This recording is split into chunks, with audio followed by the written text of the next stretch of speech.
Teste 1, 2, testando.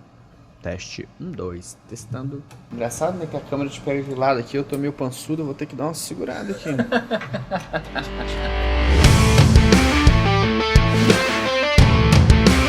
Você está ouvindo o Meditai Podcast. E o nosso convidado de hoje é João Eudes, casado com a Rebeca, pai da Lua, fundador da Igreja Meta. Um papo muito legal sobre jovens, plantação de igreja e a igreja do futuro. Confere aí. É isso aí, senhoras e senhores, bem-vindos. Já tá... Caraca! É só Rex. Como é que o senhor está, senhor João? Salve, salve. Estou muito bem, muito feliz de estar aqui com o meu amigo Joe e também podendo falar com quem está nos escutando hoje. Nossa, né? Parece programa do Jô. Programa do Joe, estou aqui. Cara, e aí? Você abriu e fundou, está plantando uma igreja. Faz quanto tempo que a Meta... Vai fazer 2 anos esse ano. A Meta faz 2 anos já. Junho. Então, basicamente, você inicia a igreja e pá, pandemia na cara. Exatamente. Passamos mais tempo com a igreja fechada até o momento do que com a igreja aberta. É real, velho. Quando porque a gente começou oficialmente a plantar a igreja em junho de 2019. Aí a gente ficou até dezembro. Só que esse processo de junho até dezembro foi muito tipo... Vamos lá. Não era vamos lá, era muito contrário, era tipo assim, calma, a gente tá começando, as pessoas estão aqui, não vamos ficar convidando tanta gente ainda, Sim. Não vamos ter Instagram, né? Uhum. Aí quando virou de 2019 pra 2020, aí eu falei, poxa, esse ano a gente agora vai começar a construir legal e tal. Aí eu lembro que foi dia 7 de março do ano passado, 2020. Eu falei assim, ó, agora tá começando a ter pessoas diferentes. Naturalmente as pessoas vão sabendo que tá tendo uma igreja, Sim. boca a boca e tudo mais.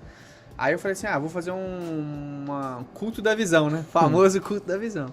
E aí quando eu fui fazer o culto da visão, foi legal, algumas pessoas aderiram, falaram que, poxa, a gente quer ser parte da igreja. E aí na semana seguinte começou a pandemia. Fechou, ótimo. Agora vai. Pô, agora vai. De repente uma pequena mensagem vindo da China. Exatamente. Parou tudo. Mas aí, na verdade, assim, olhando pra trás, eu vejo... E também pro momento que a gente tá vivendo, Deus mostrou muito que, assim, quando é Ele que tá à frente de uma coisa, não é eu. Exatamente, eu acho que tem sido importante pra mim, enquanto um jovem plantador, é como se, desde já, Deus deixando uma cartada bem na minha mente, para que eu sempre lembre que é Ele que faz o crescimento, é Ele que faz a obra é dele. E, cara, como é que tem sido...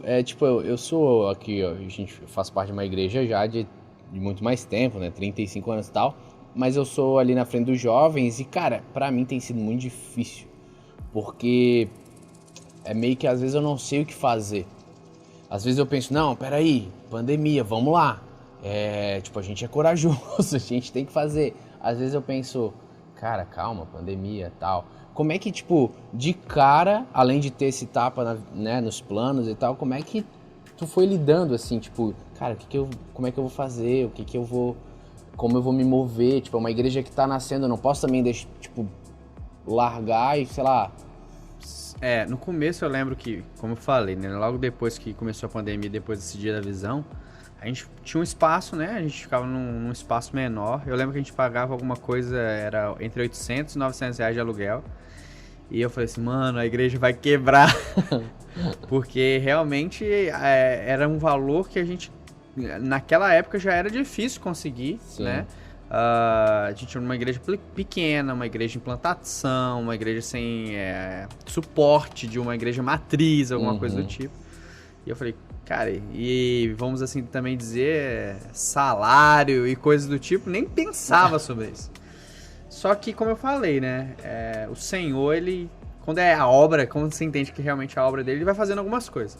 Então, eu lembro que a primeira coisa que eu falei é muita incerteza, né? Eu falei, vai durar o quê? Um tempo? Como que vai ser?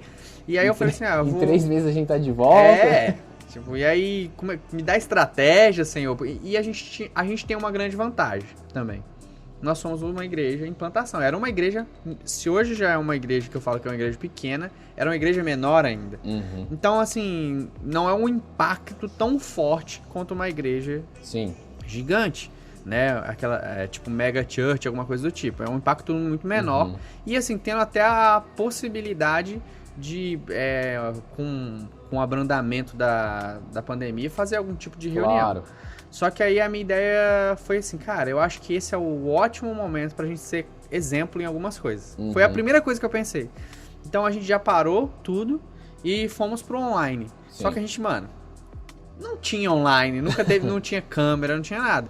Então eu comecei a gravar as mensagens no meu celular, às vezes sem corte, sem nada, gravava, jogava no YouTube e falava, ó, galera, esse é a mensagem dessa semana, esse é o culto dessa semana, adore ao Senhor, incentivando muitas pessoas a ter o tempo com Deus em casa, mas obviamente sabendo que isso não é duradouro, até porque se fosse só simplesmente uma mensagem, a pessoa podia ficar no YouTube. Exato, né? Tem outras pessoas para nós. Muito melhor do que eu. E aí eu comecei a orar. E eu tava lendo um livro, né, que provavelmente muita gente já leu, que é a Trelícia Videira. Né? Cara, não li. E ele fala muito sobre questão de discipulado e tudo mais, e eu acho que, se eu não me engano, no penúltimo capítulo desse livro, ele fala, e cara, nada é por acaso, né? Eu tá lendo esse livro em plena pandemia, vivendo esse momento, e fala sobre um contexto, ele te dá um estudo de caso, se o mundo estivesse enfrentando uma pandemia, o que você faria com uma igreja em plantação. O livro é antigo, mas... Não, o livro é super antigo. E Nossa, aí, visionário. Aí o cara, e ele falou assim, ó, por exemplo, você tem uma, e eu lembro mais ou menos o estudo de caso dele assim, você tem uma igreja com 120 pessoas, e você sabe que os próximos 18 meses você vai passar sem se reunir. O que você faria? E aí ele falava no livro que os primeiros 2 meses ele juntaria um pequeno grupo de pessoas, treinaria essas pessoas para discipular as outras, e essas pessoas seriam enviadas para fazer culto nos lares. Ele tem uma estratégia dentro teve do... toda uma, o cara tinha estratégia, ele falava. E aí eu falei assim, cara, eu vou fazer isso. Claro, tá bom aí. Só que o que acontece? Eu não tinha uma igreja de 120 pessoas, eu tinha uma igreja com 15 a 20 pessoas. Então a gente conseguiu se aproximar muito das pessoas, né? Obviamente que dentro disso você vai ter algumas perdas. Sim. Porque tem pessoas que realmente, nesses momentos, elas espanam, como a gente fala, saem.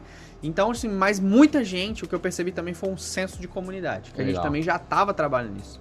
Como a gente era uma igreja em plantação, uma igreja pequena, a gente focou no discipulado, no cuidado 1 a 1, né? E aí, fazendo reunião online mesmo, Zoom e tudo mais, indicando livro pra galera e também pensando o que a gente poderia fazer além disso, né? E assim, eu vi que a galera abraçou muito essa ideia. Legal. E assim, dentro do contexto da nossa realidade aqui, de Balneário, o que eu percebi foi que a gente tem muitas igrejas grandes. Sim. E uma igreja grande conseguir suprir a necessidade de todos os seus membros e toda a comunidade durante uma pandemia é muito difícil. Tem que ser bem organizado. E eu comecei a perceber que pessoas de outras igrejas, jovens de outras igrejas, começaram a ver o nosso movimento e falar assim, o que está acontecendo ali? Tanto é que pessoas de outras igrejas me procuraram, assim, jovens que hoje são parte da igreja, falaram, cara, nesse tempo, eu tô 6 meses na pandemia, nenhum líder, nenhum pastor falou comigo ainda. E eles viram que na nossa igreja tinha um discipulado 1 a 1. Porque assim, eu não poderia fazer um culto, mas eu poderia fazer um Zoom, eu poderia fazer uma ligação e até mesmo ali receber alguém em casa, sair com alguém nos momentos melhores. A quantidade de pessoas pequenas até te possibilita se organizar e falar, vou falar com todo mundo. Sim, não, e cara, nesse tempo a gente teve esse enorme privilégio de poder realmente, não só ter a internet, que isso já é incrível, Zoom e tudo mais, as plataformas, mas também a gente, cara, café. Eu marcava reunião de tipo assim, o dia inteiro. Café, sentando com as pessoas. Virou sócio na cafeteria. Sócio na cafeteria, até que inclusive hoje, essa cafeteria, ela me patrocina de tomar café de graça lá, de tanto café que eu tomei de tanta gente da igreja indo lá. Tá aí uma meta. Foi sinistro. Mas assim, cara, foi também, é legal falar, mas assim, eu lidei com muitas incertezas, assim. Inclusive uma delas foi como eu ia continuar mantendo a minha própria família, porque a minha esposa estava grávida. Nossa, tem isso ainda, né? Porque eu comecei a pensar, cara, se eu não tenho aqueles R$800 para pagar da igreja, que muitas vezes saiu do meu bolso, eu tô com uma esposa grávida, um bebê prestes a nascer, a minha esposa não podia sair de casa, eu tinha que encontrar pessoas pra discipular, pra pastorear. Chegava em casa, cara, era quase, eu tirava toda a roupa na entrada, assim, Sim. direto pro banho, né, com super medo da minha esposa pegar algum tipo de, pegar o vírus, pegar o corona. Claro. Inclusive, eu peguei o corona na semana que a minha filha nasceu. Nossa. Entende? Então, tipo assim, foi preço a ser pago. E assim, eu falava lá no começo, e a galera até me zoava um pouco, mas obviamente eu não quero fazer uma comparação justa disso. Mas eu falava assim, da mesma forma que os médicos estão entregando sua vida e pode a qualquer momento perder ela nesse momento, eu também tenho que ter a consciência que para o chamado e para a vocação que Deus me chamou, eu preciso também exercer minha fé e não posso desamparar as pessoas. Obviamente, né, gente, não tô falando sobre ser negligente. Claro. Vamos abrir igreja, a igreja tem que estar... Não, mas é que realmente eu precisava estar cuidando das pessoas, falando com aquelas pessoas, obviamente evitando o máximo de ser presencial, mas a gente sabe que existem casos que não são assim, né? Então a gente foi pra guerra mesmo. Bora. E foi assim, de março até julho, foi muito, tipo, tinha muito apoio da galera da igreja, a galera da igreja abraçou muito, mas também talvez não tinha a galera da igreja. A galera da igreja foi formada nesse tempo. Claro, então a gente fala do primeiro ano de igreja. Porque, por exemplo, hoje nós temos 30 membros oficiais da igreja e nosso culto, por exemplo, esse nosso último culto tinha umas 50 pessoas. Sim. 30 pessoas, esses 30 membros, eu tenho 2 membros, né, que são 2 membros que estavam lá no começo. 2 membros fundadores.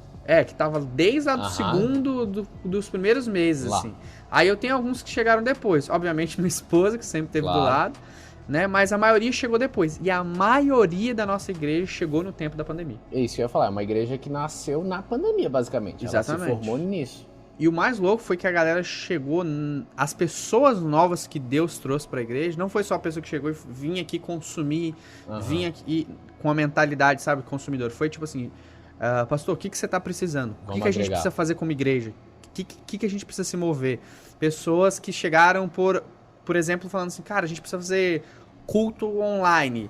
Olha, eu tenho uma câmera, eu tenho um computador, vamos fazer. E, tipo, foi acontecendo. E também, a gente tem que se reinventar. Quando eu fui ver culto online, o quanto o cara tinha que gastar num negócio de vídeo, numa mesa.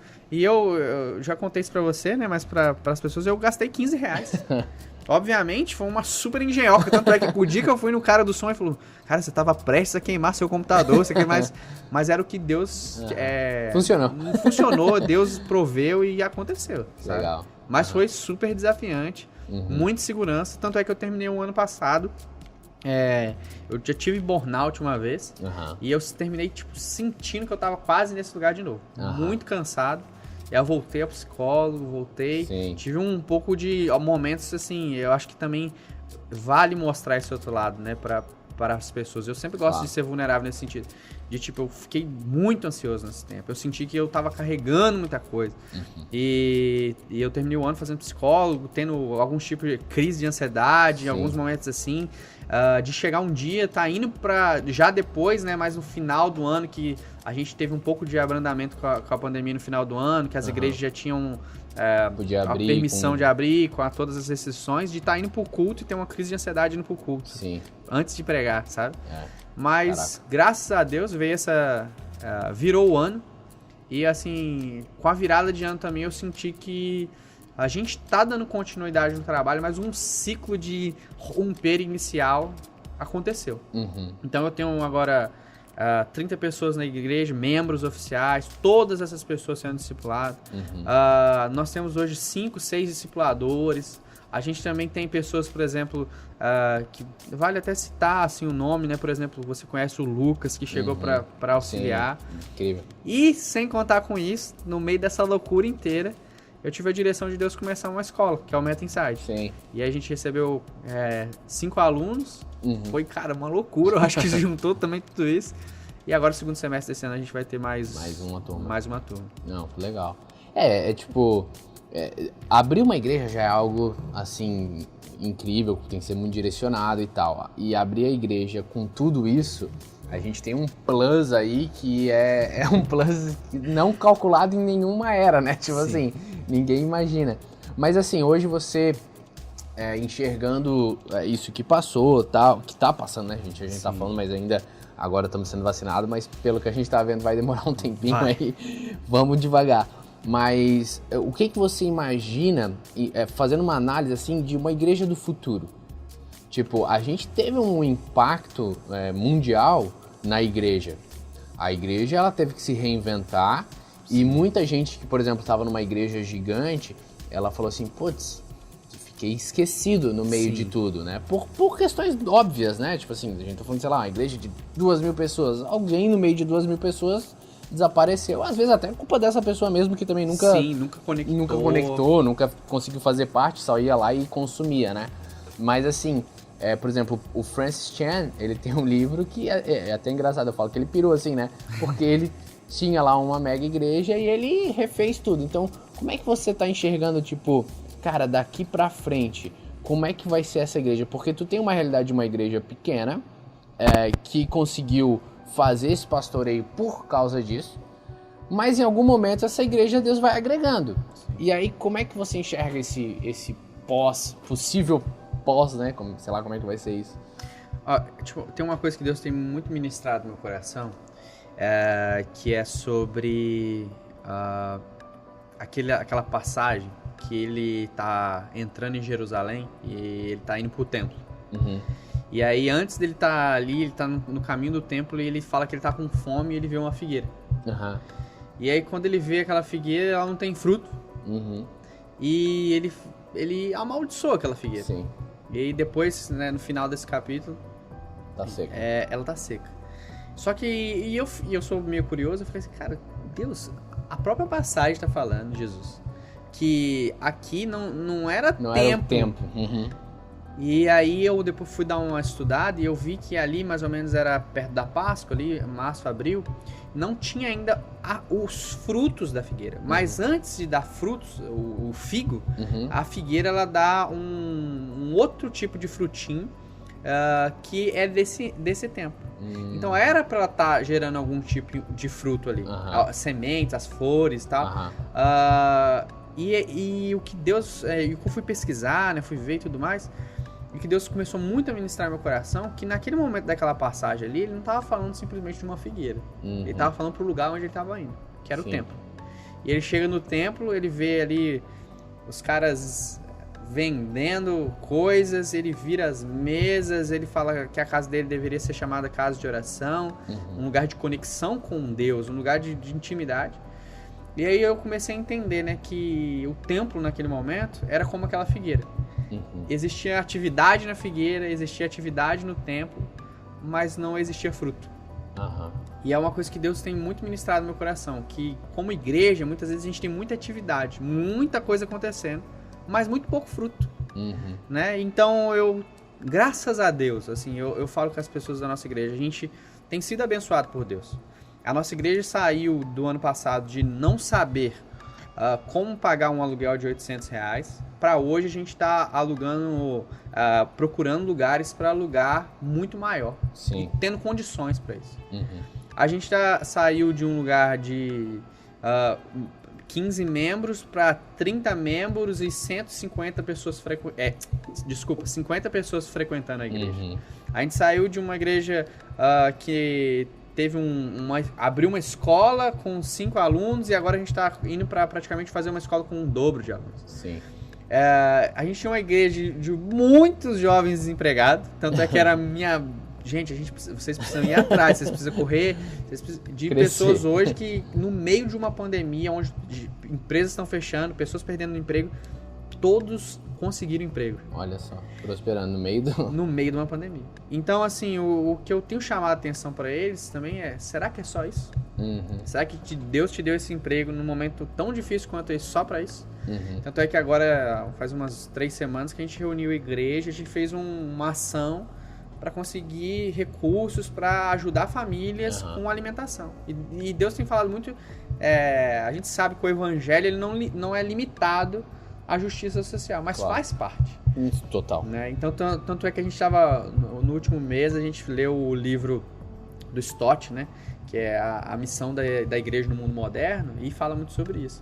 Então a gente também tem aplicado essas coisas, né? Feito a galera crescer em Jesus, indicando livro, todo mundo lendo a Bíblia, a gente tá fazendo plano junto, todas essas coisas. Que eu acredito também que é um momento de estar próximo, de estar perto, né? Discipulado, de tudo mais. Eu acho que sempre é momento, mas nesses momentos mais difíceis a gente tem que realmente chorar com quem chora, se alegrar com quem se alegra.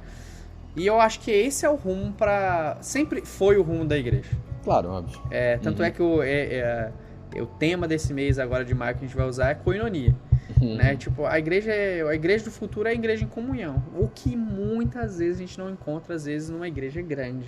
Sim. É o que muitas vezes a gente não encontra numa igreja só preocupado com uma atividade, com um evento e com coisas do tipo. Então eu acredito que, de certo sentido, as pessoas e também eu acho que Deus tem nos direcionado para cuidar dos nossos fundamentos, das bases, da essência.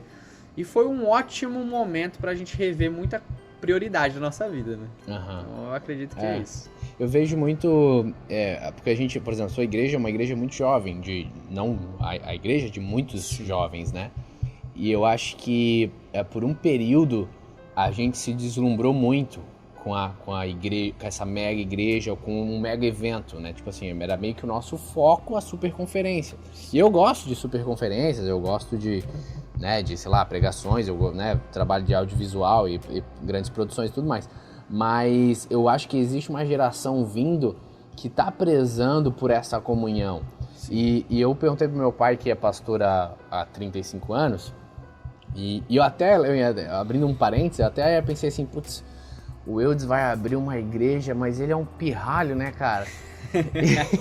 E eu pensei assim, mas ele é muito novinho. E aí eu fiz as contas, e o meu pai abrindo a igreja há 35 anos atrás, ele tinha 20 e poucos anos.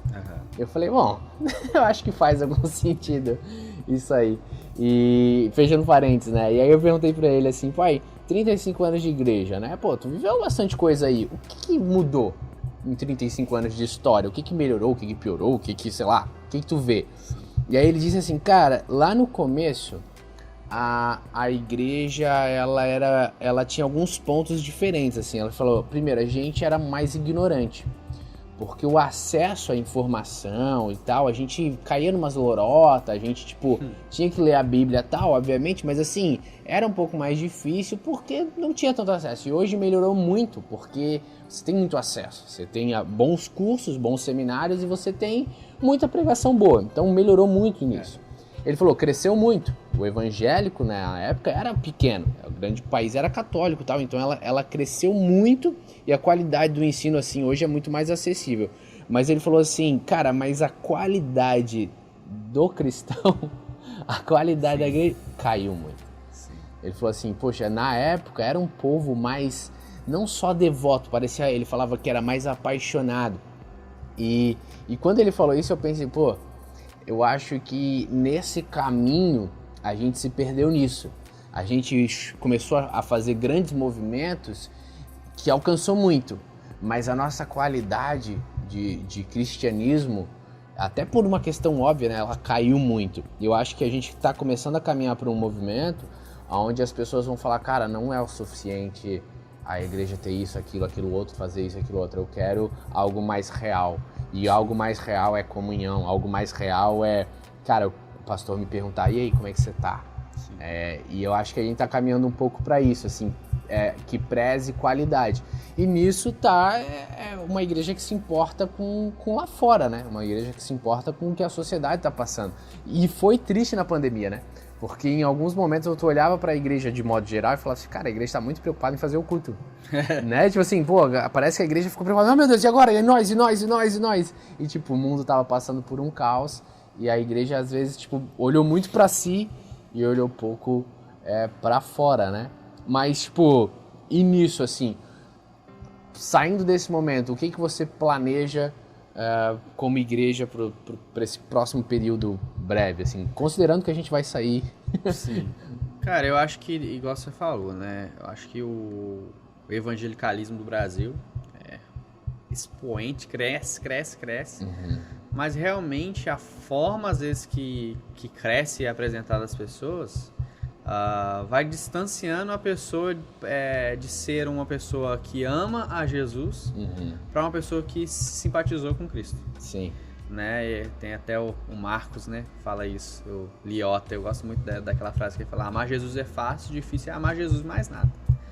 Né? Então eu acho que isso é maravilhoso. Hoje em dia tem muita gente que fala: eu gosto de Jesus, Jesus é isso. Eu tava vindo pra cá, escutando uma entrevista também, e a pessoa fala: eu amo Deus, mas aí ele começa a falar de um Deus que a gente sabe que não é Deus.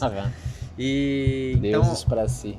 Isso é bem complicado no Brasil hoje. Eu vejo que isso é algo bem complicado. Mas, em suma, assim, também, a gente vai, aos poucos, conhecendo pessoas, e Deus vai nos conectando com pessoas que vai gerando muita esperança no nosso coração, né? Muitas igrejas vai gerando esperança e tudo mais. E a gente vai tendo boas referências. Como você falou, cara, poxa, um jovem, hoje eu tenho 25, vou fazer 26 essa semana. Eu conheço pouquíssimos jovens na minha idade hoje fazendo o que eu tô fazendo. Então, realmente, eu acho que o segredo é se espelhar em quem tá lá na frente. É escutar essas pessoas que já estão lá na frente. Né? Dar ouvidos e não achar que a gente tá inventando algo novo. Igual você falou. O dia que eu achar que eu tô inventando algo novo, seu pai tava 35 anos atrás fazendo isso. Entendeu? Então, tipo, escutar essas pessoas que já passaram por aquilo que eu tô passando é um caminho muito bom e que eu tenho cada vez mais buscado trilhar. Agora, para os próximos passos, nesse momento, a única coisa que eu tenho pensado é continuar trabalhando naquilo que a gente está trabalhando. Sabe, eu acredito que nesse início de igreja, assim como nesse início, eu posso falar que, apesar de estar casado, já ter uma filha, eu acho que eu estou no início da vida também. Claro. Né? Então, eu acho que é um momento que ainda é um momento de preparação. Sabe, eu sempre encarei ele e sempre levo as pessoas da nossa igreja a encarar esse momento nosso de 20 aos 30 como um momento de muita decisão na vida, de muita preparação. Né? Eu acredito que às vezes o jovem ele tem esse anseio por eu quero atingir o ápice do meu sucesso, eu quero ser milionário com 20 e poucos anos, eu quero ser o CEO de uma empresa. E assim, algumas pessoas, graças a Deus, vão chegar nesses postos, sabe? Mas eu acredito e tenho orado assim para que seja esse tempo de uma construção saudável. Sem preocupar, tipo assim, eu não muita gente fala assim, cara, a meta é uma igreja que eu vejo que está sendo muito legal, tem acontecido muitas coisas de Deus e rapidinho vai estourar. Eu falo, não, Senhor, deixa a gente continuar construindo, sabe? E é muito legal, por exemplo, a gente agora tá para marcar nova reunião, para apresentar a confissão de fé para pessoas que desejam ser novos membros. E aí você vê que tem 5, 6 pessoas interessadas e fala, graças a Deus, são 5, 6. Obrigado, Senhor, por cada uma dessas, mas também por não ser 500. Sabe? E é uma coisa que eu até tenho conversado, assim, com meus mentores e tudo mais, de tipo, hoje a gente cai em... parece que só existe 2 lados da moeda, né? Ou nós somos liberal ou nós somos legalistas. E aí, como no Brasil hoje... O Brasil virou 2 polos pra qualquer coisa, né? Pra qualquer coisa a gente tá polarizado. E parece que quem tá no meio apanha dos 2 lados. Total. Então hoje eu entendo que assim, aos olhos das pessoas, talvez nós como igreja, até eu como pastor, eu tenho uma estética liberal. Sim. Né? O cara tatuado, tem brinco, não sei o quê, que é até melhor bem recebido hoje, mas nem tanto. Por uma geração mais nova, melhor. E tanto é que, tipo, cara, eu fico imaginando os pastores mais velhos, o que tá acontecendo?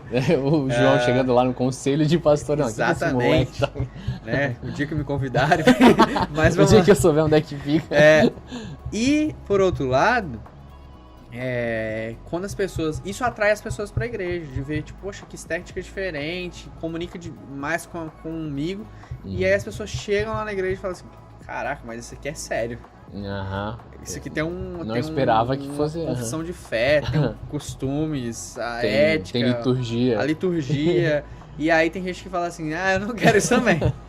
Sabe? Então eu acho que a gente tem esses desafios, mas o meu propósito, eu acho que para esse tempo, esse ano, tanto é que eu falava que esse ano, graças a Deus, esse ano vai ser o nosso primeiro ano como igreja, que a gente vai poder, assim, semana após semana trabalhar, mas, por exemplo, agora a gente já ficou o último mês inteiro sem culto. Né? Voltamos a paralisar com essa segunda onda no Brasil. Então, eu acredito que também é um momento, eu ainda tenho isso no meu coração, é um momento de ser referência. E é aquilo que a gente se propõe como igreja. Essa é uma igreja biblicamente saudável e culturalmente relevante. E eu acho que ser culturalmente relevante não é eu fazer uma grande conferência. Sim. É no momento que os pastores estão discutindo se a igreja tem que estar aberta ou não, eu falo assim, cara... Eu vou fechar. Eu vou fechar, mesmo a gente podendo fazer. Porque às vezes você precisa se preocupar em ser um bom testemunho. Claro. E ser uma boa referência. Quando as pessoas estão, ai meu Deus, não gente, vamos se reunir aqui, vamos distribuir cesta básica. Quando as pessoas estão, sabe, a igreja às vezes se preocupa com uma coisa tão supérflua, a gente vai lá e fala assim, cara, o que a gente pode fazer, o que a gente pode ajudar, como a gente pode auxiliar. E eu acho que essa é a igreja que as pessoas precisam ver. Porque eu acho que você pode falar até melhor que eu sobre isso, é mais antenado. Mas quando as pessoas falam sobre ser culturalmente relevante, a galera acha que é fazer coisa grande. Claro, sim, o pessoal acha que é... Todo mundo olha lá o que os caras estão fazendo, tal, e a cidade vê o que eles estão fazendo. Enquanto... E ser culturalmente relevante muitas vezes é simplesmente ser realmente ir contra aquilo que está sendo relevante às vezes. É uma realidade que... eu acho que tem uma parte da igreja que não percebeu nisso. Que existe toda uma galera que tá começando a olhar para a igreja com um olhar de, cara, o que é isso, velho? Eu fui fazer um trabalho e a moça do marketing da empresa, que era uma jovem, assim, e ela foi conversando comigo em direção aonde a gente ia filmar, e ela falou assim, cara, e ela é católica, ela falou, cara, eu sou católica e tal, mas, mano, o que a igreja tá fazendo? Por causa dessa loucura de uma igreja que quer dizer, não, a gente pode fazer... Enquanto ela olhava, mas a igreja não era para ser aquele outro exemplo. E era engraçado que ela só estava sendo sincera. E eu falei assim, caraca, mano, existe todo um pessoal que tá olhando para a igreja e dizendo, gente, essa que era a igreja? É isso mesmo? E tá criando uma aversão porque ela não tá sendo relevante como tinha que ser. Ela tá sendo relevante fazendo pressões políticas para desejos próprios e não relevante para uma sociedade que vai falar, caraca, essa igreja é um exemplo do que deveria ser feito, né? E é muito louco, é triste, mas também é um leque de oportunidade, de mostrar para o mundo, não, ó, existe um povo que quer ser luz mesmo, que quer mostrar no meio de é um período de densas trevas, assim, né? É um período meio caótico. E eu acho que é uma oportunidade nesse período de mostrar essa relevância cultural de verdade, né? Sim. E também, assim, tanto é que eu tenho falado isso na nossa igreja, né? Eu acho que como igreja que se propõe a ser relevante, né? Que acho que deveria ser um objetivo de toda igreja. Relevância não tem a ver com números e tudo mais. A gente precisa parar de se conformar com algumas coisas. Realmente, até o metanoia, né, de meta ali, disse, cara, não vos conformeis com esse mundo. Quando eu vou conversar, às vezes, com jovens da nossa igreja sobre, por exemplo, 2022 e votações, as pessoas falam assim, vamos escolher o menos pior. Tipo, cara, eu fico pensando até quando nós, como igreja, vamos pensar, vamos escolher o menos pior. Sabe? E eu acho que para muita coisa a gente está conformado com isso, né? Eu falei isso sábado, pregando para nossa igreja, falei assim, quando você para num sinal e alguém te pede uma comida e você fala, não, eu vou orar por você, não, aquela pessoa precisa de comida. Ela precisa de uma oração. Sabe, oração, ora e dá a comida. Sempre, ore sempre, mas o que ela precisa mesmo é comer. Então eu acho que esse é o momento da gente parar de se conformar com o que está acontecendo. Eu acho que nesse exato momento as pessoas precisam começar a se indignar com algumas coisas. E tem que incomodar. E eu acho que a gente tem vivido um pouco isso. Deus está incomodando individualmente, coletivamente a igreja para algumas coisas. Sabe? Para a gente se despertar, talvez, de um sono que a gente estava. A igreja brasileira, a igreja do Ocidente, ela tem muito medo de se parecer com a igreja do Oriente. Enquanto a gente está discutindo se abre e fecha por causa de uma pandemia, a igreja agora no Oriente está se escondendo em lugares para conseguir se reunir. Sabe? Então é uma discrepância muito grande. Eu vejo que a gente tem nós como igreja no Ocidente, e brasileira, pelo menos posso falar da igreja aqui no Brasil, é que, Maranata, a mensagem do fim dos tempos, vem Jesus.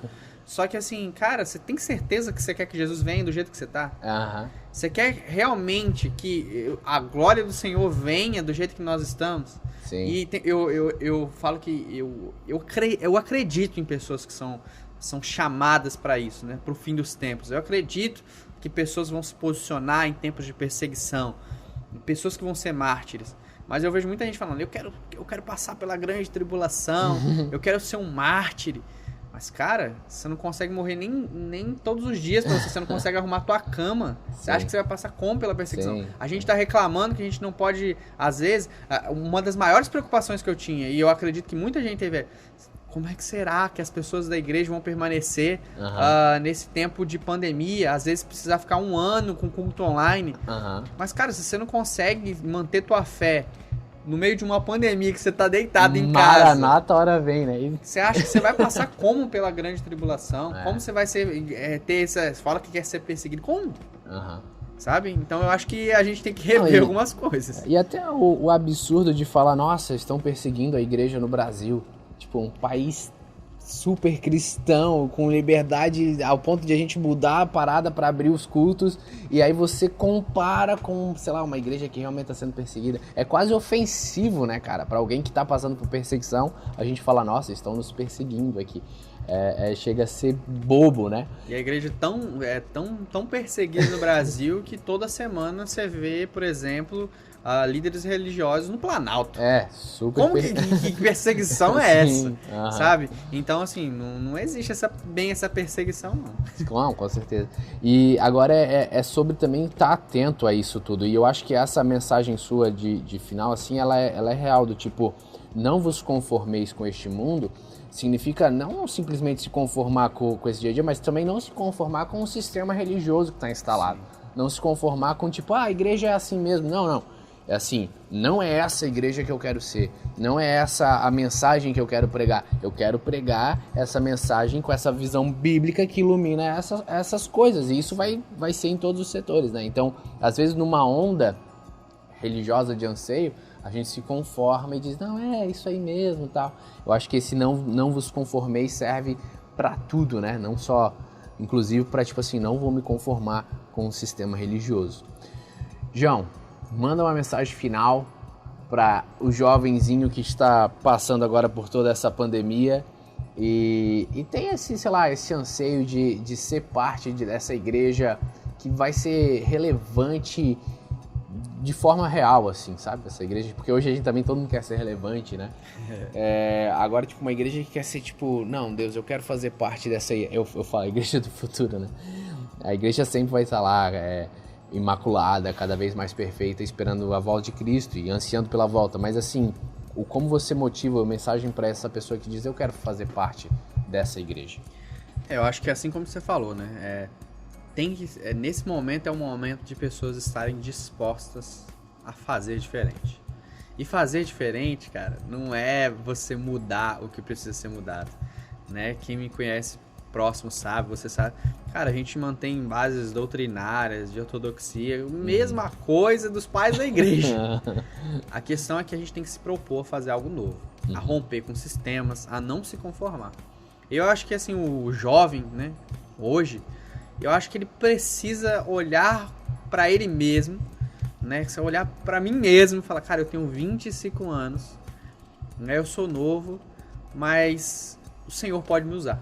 Sim, amém. Sabe, eu preciso ser transformado, eu preciso ser mudado. Esses dias me fizeram uma pergunta, o que você falaria para o João de 5 anos atrás? Eu falei assim, eu ia olhar para mim e falar assim, você não sabe de nada. Fica quieto, para de achar que você descobriu alguma coisa, ou que você é isso, você não é nada disso. E começa a escutar, aprender e começa servindo. Sabe, eu fico olhando para algumas pessoas, até para minha própria vida, e até hoje para o mundo da internet, até, o mundo digital, é muito fácil. Você está sentado no sofá da sua casa, digitando no Twitter aquilo que, por exemplo, um pastor tem que fazer ou não fazer na pandemia também. Eu acredito que é válido, por exemplo, uma discussão se as igrejas devem estar abertas ou fechadas. Mas eu acredito que, cara, muitas vezes quem está discutindo isso é uma pessoa que nunca pegou uma vassoura na igreja. Claro, com certeza. Sabe, então, uma coisa que eu tenho aprendido, é conquistar esse lugar de fala. Então, assim, construa. E se você quer ser parte dessa igreja gloriosa que o Senhor está fazendo e para a qual ele vai voltar, começa servindo. Sirva a visão de alguém, sirva na sua igreja local, por mais imperfeita que ela possa ser, né? Porque igrejas são feitas por pessoas e, obviamente, dentro disso vai existir imperfeições. Sim. Você não vai concordar com tudo, mas esteja disposto a servir, sabe? Muitas vezes eu fico pensando, quantos jovens às vezes chegam pra mim e falam, João, então eu acho que eu vou sair da igreja e vou pra uma nova igreja, porque, poxa, faz muito tempo que você não fala comigo, não me manda uma mensagem. E às vezes eu fico pensando assim, cara, qual o dia que talvez ele pensou em perguntar, pô, pastor, como é que você tá? Sabe? Então eu acho que é válido nesse momento a gente entender essa humanidade de cada um. Né? E se realmente você fala, cara, eu sou um cristão, eu sou um discípulo de Jesus, é que realmente você leva essa verdade a fundo. Sim. Amando a Bíblia, vivendo uma vida de oração, de busca pela presença de Deus. E eu acho que isso é a coisa mais importante que a gente pode visar nesse tempo, né? Uma mensagem que eu tenho passado muito para nossa igreja, né? É que Jesus está voltando, né? Jesus está de mudança para a terra, como a gente fala. E o meu maior objetivo é construir em Balneário Camboriú um lugar para o Senhor descansar, para que o Senhor venha e fale, olha, eu posso ir lá. Entende? Então eu acho que o jovem tem esse anseio por Deus, sabe? De abrir mão da sua própria vida, entregar realmente a sua vida para Cristo, não só de falar, mas de viver com as suas atitudes todos os dias. Amém. É isso aí. É sobreviver essa família, né? Eu gosto da ideia de como igreja, como família. E famílias não são perfeitas. Famílias tem muito, mas ainda são famílias, né? Então fazer parte dessa igreja, que vai ser essa igreja gloriosa, e não ficar dizendo, não. Não, amigo. Seja essa igreja também, onde você foi, aí, né, Deus te colocou. E eu gosto dessa, assim, essa coisa do pegar a vassoura é meio clichê, mas cara, que pessoas possam olhar e dizer, poxa, que jovenzinho que quando olha assim, poxa, existe fruto, existe uma pessoa que não tá só reclamando da vida, né? Existe uma pessoa que também tá entendendo um pouco desse evangelho, né? Todo mundo quer gelo, ninguém quer encher a forminha, né? Todo mundo quer... Uma coisa que eu tenho pensado, né? Deus tem ministrado no nosso coração como igreja e a mim individualmente também, é essa questão do... não, é clichê, mas eu acho que às vezes algumas coisas se tornam clichê de tanto que a gente fala para que seja verdade. Mas realmente não está naquilo que o jovem vai fazer, não está somente naquilo que ele tem, mas naquilo que ele é. Perante a igreja, perante o Senhor. Sim. Sabe, hoje em dia a gente ainda está discutindo se o jovem cristão na faculdade vai se tornar cristão ou vai continuar cristão ou não. Então, cara, a gente está no século XXI, a gente tinha... se a nossa preocupação ainda é se o jovem vai continuar cristão na universidade, talvez porque a gente tem que rever algumas coisas dentro do nosso próprio sistema. Total. Né? Então, que confiança nós temos de discipulado, de ensino bíblico. Não, e é engraçado que qual é a solução? É fazer uma faculdade cristã. Que aí só para os cristãos, cheio de crentes, que aí eles não correm esse risco. A gente tem que rever esse sistema mesmo. Então eu acho que também é uma mensagem válida para a igreja, né? Igreja, pessoas no geral. A gente encarnar essa mensagem do evangelho, a gente levar isso a sério e a gente ser luz, sal e luz em todos esses lugares. Sim. Sabe, realmente, volto a dizer, não se conformar, mas ser transformado com a renovação da mente que o Senhor vai gerar na nossa vida. Amém. Glória a Deus. João Eudes, muito obrigado por sua presença. É nóis. Faremos mais conversas boas. Valeu, galera! That's all, folks. That's all, folks. Você escutou o Meditai Podcast.